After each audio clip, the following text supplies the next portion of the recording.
Welcome, ladies and gentlemen, to the Julian Marquez interview game show. Good questions, get an answer. Bad questions, we'll get a buzzard. First up, we have John Morgan. Let's go. Wow, I feel so on the spot now. Well, Julian, there's only one place we can start with you, of course, and that is Miley Cyrus. We have to get the update. You know, nobody wants to talk about anything other than the fight. They need to know what's going on with you and Miley Cyrus. Everybody always wants to know, and this is the thing. We've talked. I've asked her to come to events. She's down to come to events. She's got to get her schedule there. She's a busy girl. She just signed new contracts. She's making new music. There's a lot of stuff going on. And honestly, we're both going to just be friends. I'm not looking for a relationship. I wanted to get a Valentine's, and that's what I did. It was amazing. It did what it did. But my heart, my achy, breaky heart is not broken. But I will tell you guys this. ABC needs to hook Julian Marquez up with a UFC Bachelor. I think you all would tune in. You would love it. You love the personality. You love the excitement I bring. I'm just saying, we have ourselves a network televised fighter that is able to produce the greatest show of all time. Plus, all the other bachelors are just like, they're boring, you know? I'll bring excitement. I'm in. Sign me up. You took some criticism for the way you handled the Miley thing last time. Do you feel like in retrospect maybe you played it wrong? Hell no. Do you remember when I told you on our last interview? I said, doesn't matter if I stood up here with this colored t-shirt or just a different one, someone's going to hate me for not wearing a sweatshirt. You know, and that's what it is. I did what I needed to do because I believe that was the correct answer for me. I like it. We'll talk about the performance you had last time, man. Obviously, it was a big moment for you, right? All the build up to it and all that. What was the feel for you afterward? Man, everything with that fight was amazing. You know, I got time in the octagon. I came back. I had an exciting performance. I had a huge comeback win. But it just shows that it doesn't matter.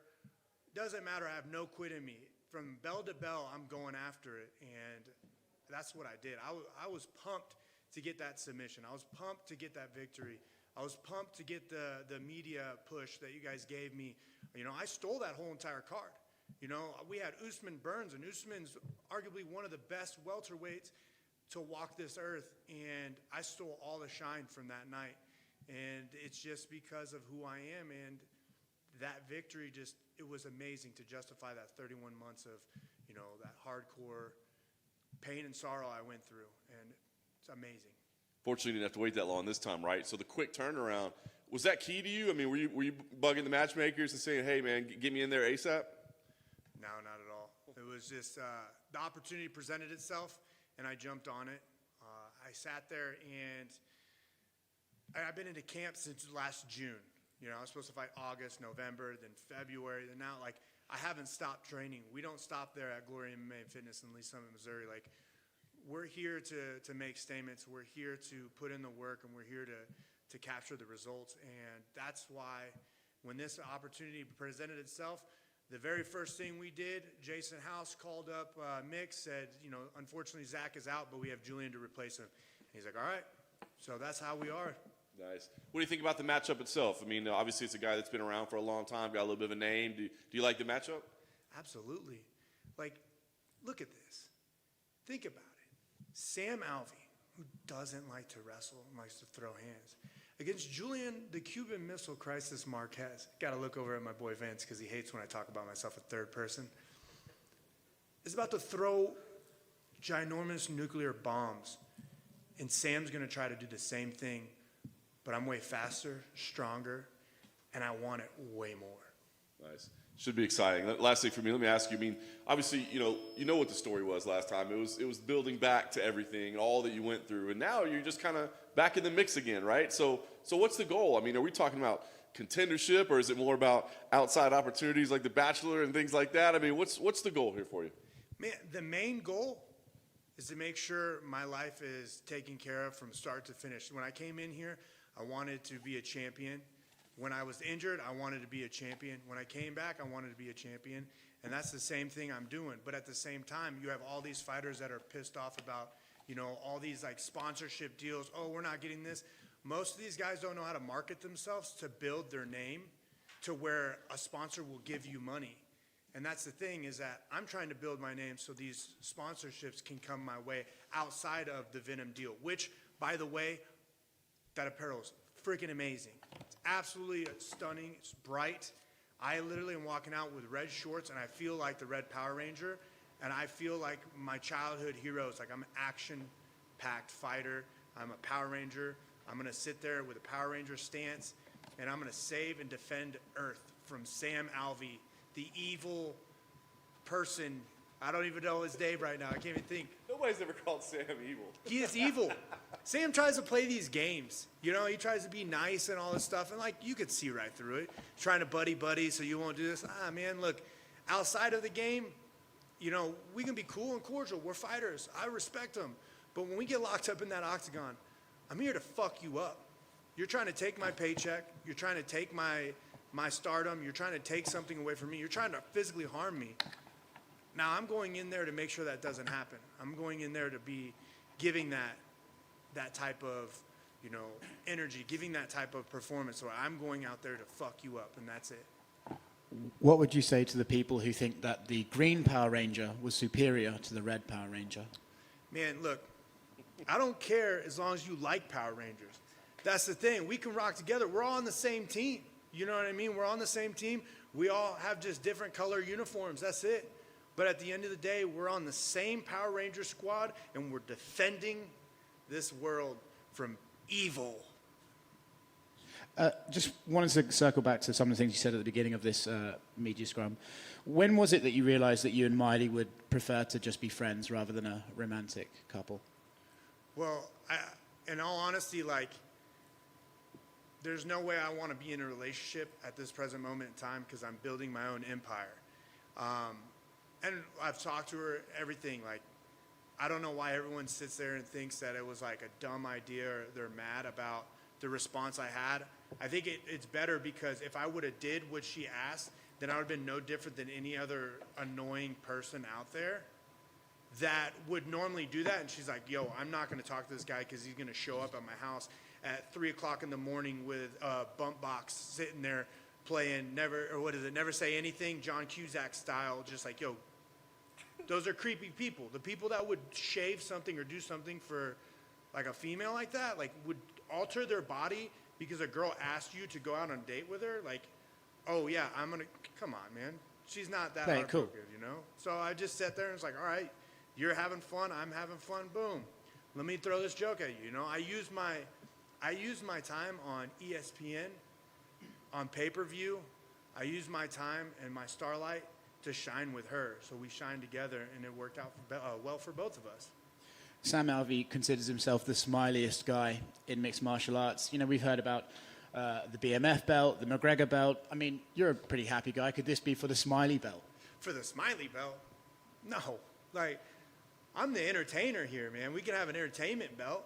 We can have sit there and be the ABC Bachelor belt, but I don't want to take his title from him. He's had that forever. He shaves a happy face in the back of his head. Like, he can have that, but he doesn't even need the belt. He has the haircut.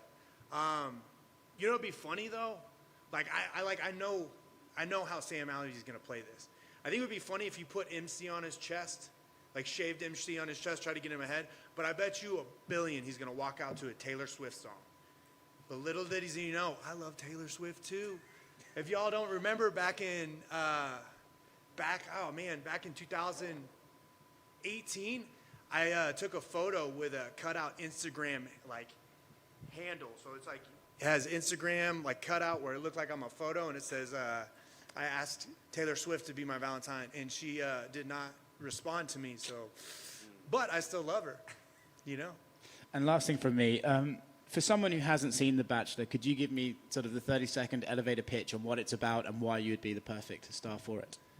The Bachelor is where you take a single man, a hopeless romantic, and you put him in a house full of a number of beautiful women.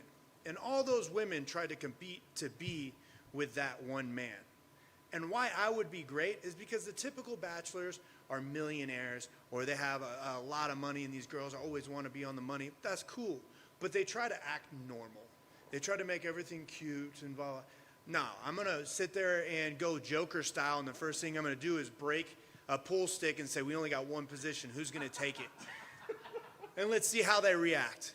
That's what I'm going to do. I make TV. TV is what I'm made for, and ABC is definitely going to love my type of humor. I'm going to take the belt for the corniest question asked. Let's go. Did Miley's song choices for the Final Four, did they hit you like a wrecking ball, or were they iffy choices?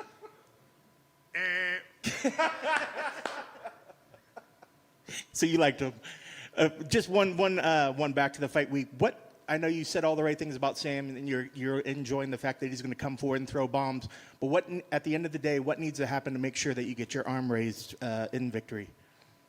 Man, what needs to happen? That's a very unique question because, you know, we could sit there and say Jupiter needs to hover beside Venus or Pluto needs to become a planet. Like, there's all these different things that you can say that would happen. It's not what needs to happen. It's what I need to do is when I need to show up and go after it. You know, Sam is a type of person that is a fighter. He's a veteran. He's hard to put out. And he's a tough athlete in himself. But I need to just go out there and go take it like I did in the Maki fight. I took the third round.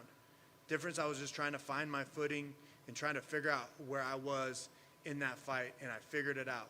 And that's all that needs to happen. I just show up.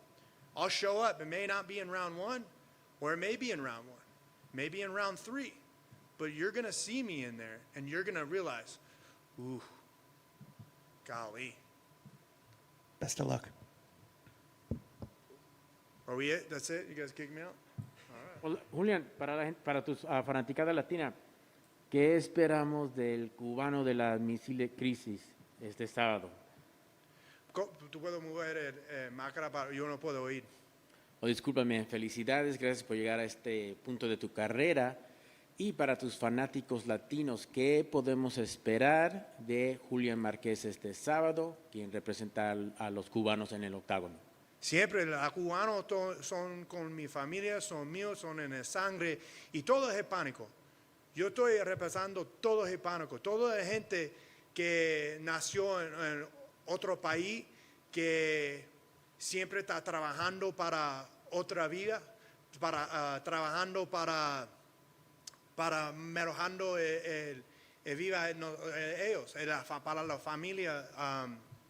Eso que yo estoy peleando, para todo eso. Los hispánicos son más trabajadores aquí en este país y en el mundo.